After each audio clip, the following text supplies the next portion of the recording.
Welcome back to the HR Space with Lillian, where we break down workplace issues into simple human language. I am Lillian, a PHRI certified HR professional. Last week, we talked about retention. We walked through Amer's story, a talented HR professional with 7 years of experience who was passed over twice for promotion, once for an external hire with no explanation, and once for the new manager's friend. She left, her colleague with over 10 years of experience left, and the company lost a combined 2 decades of HR expertise in less than a year. We broke down what went wrong. No communication, no development plan, favoritism, and failure to see the warning signs. Today, we are talking about the solution. Henry Ford once said, "You can take my factories, burn up my buildings, but give me my people, and I will bring my business right back again." That's what retention is really about. Your people are your business, not your office, not your systems, but your people. And when you lose your best people, like Ama and Ajwa, you lose the knowledge, the relationships, the trust, and the momentum that actually makes a company successful. And so, how do you keep them? How do you make smart decisions about external versus internal hiring? What retention strategies actually work? And how do you create an environment where people want to stay and grow? Let's get into it.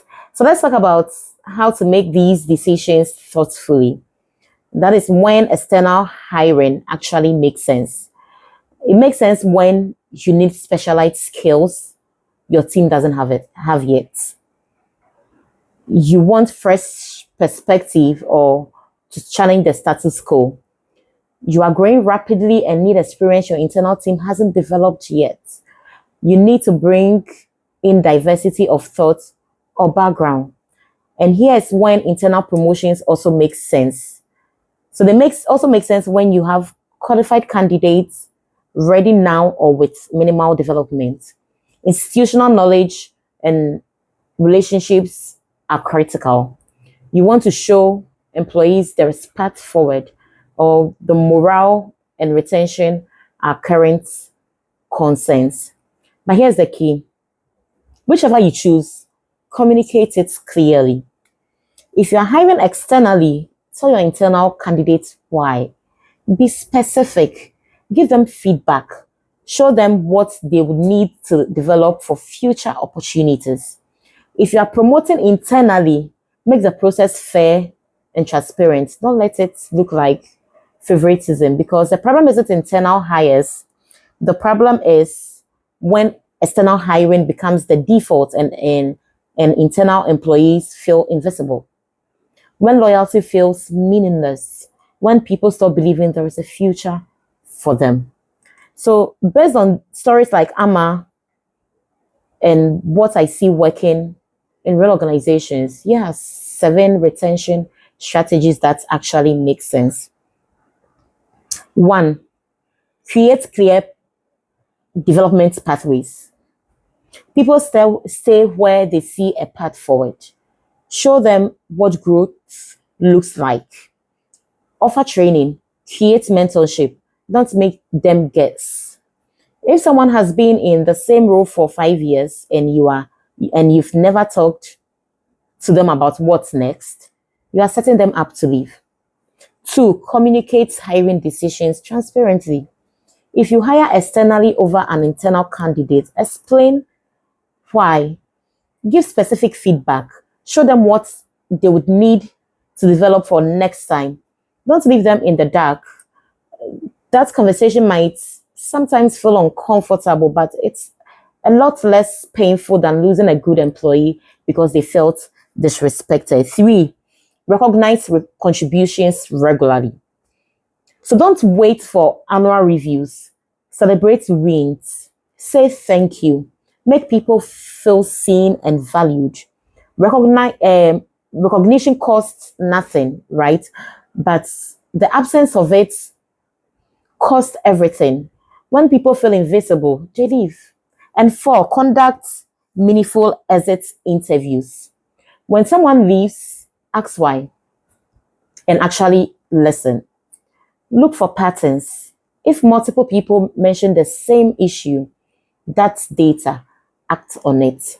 Exit interviews are not just paperwork, they are your last chance to learn what you are doing wrong before you lose more people. And five, prioritize work life balance. Burnout employees, they leave. Respect boundaries. Model healthy behavior from top down. If your best employees are working nights and weekends just to keep up, they are not going to stay. They are going to find somewhere that values their well being. And six, hold managers accountable for fairness. Bad managers and favoritism at top reasons people quit. If a manager is bringing in friends or playing favorites, address it.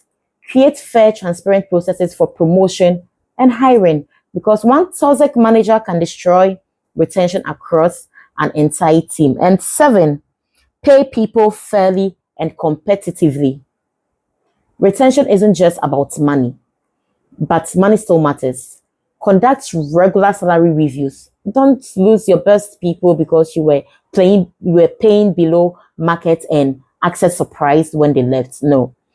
People will stay for culture, growth, and respect. But if the pay is insulting, none of that matters. And here's the bottom line.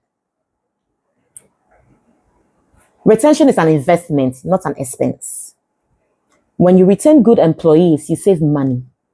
You build stronger teams and create a culture where people actually want to stay and grow. But retention doesn't happen by accident. It happens when companies prioritize people, not just productivity. When they recognize contributions, when they invest in growth, when they hold managers accountable for how they treat their teams. If you are in leadership and you are losing good people, don't just replace them. Ask why they left and fix it. Because the cost of losing great employees is not just financial, it's cultural and it compounds over time. So when people like Amma leave, people who have been loyal, who know the systems, who have built relationships, you don't just lose an employee, you lose trust, you lose morale, you lose people who stayed behind watching and wondering if they are next. Retention isn't magic, like I said, it's intentional. And I want you to know that Ame's story isn't unique. Why? Because it happens every day in workplaces across Ghana and around the world. Good employees, loyal, experienced, ready to grow, get passed over without explanation. They watch external candidates come in, which is fine, but they never understand why they weren't considered. They never get a roadmap for growth. They never feel like the company sees their potential. And eventually, they leave. And companies then act shocked. We had no idea they were unhappy, really. The signs were there. You just weren't paying attention. So, know that retention isn't magic, it's intentional. It's recognizing people, investing in their growth, communicating honestly, creating fair processes, and showing people they have a future with you. So whether you hire externally or promote internally, that isn't the issue. The issue is whether you do it with transparency, fairness, respect for the people who have already invested in you. And if you are losing good people, don't just replace them. Ask yourself, what are we doing or not doing that's driving them away? And then fix it before the next Amma walks out your door. That is it for our part 2 series on employees retention. If you have ever been passed over for a promotion or you deserved, or if you've seen this happen to someone else, drop in a comment section. Let's talk about it. And next week, we are starting a new topic: how to complain to HR without making things worse. Because sometimes you need to speak up and you need to know how to do it safely. And always remember, HR isn't just about policies, it's people. And I will see you in our next episode. Please subscribe, share with your friends, and then like. See you next week. Bye bye.